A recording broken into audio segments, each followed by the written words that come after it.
สมแต่ยังมาไปทิ้งในปลากล้วยเลยไอ้นี่ก็หลากไปกันแหนสมไม่เอานะลูกเอากรรมเวรไม่เอาก็เกิดติดต่อเราไม่ติดอ่ะเอ๊ะ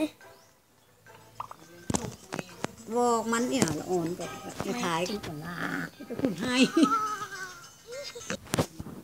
สมมันกระจิบไปเตียมันกำลังจะเล่นอยู่นี่ก็บอกเขาเล่นกับหนาปักกันโหลมันเล่นขี้โกงอ่ะอีวุ้นเส้นเนี่ยใช่เล่นขี้โกงมันโกงมากโง่ตรงไหนเขาไปเที่ยวทั่วแล้วเนี่ยอย่างอะไรเนี่ยมันรู้จักหมดใช่ไหมยายได้ยินมันว่าเนี่ยเล่นอย่างนี้มันก็รู้ว่า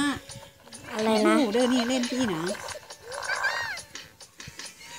กูก็บอกขยะมันออกมาก็บอกขยไหล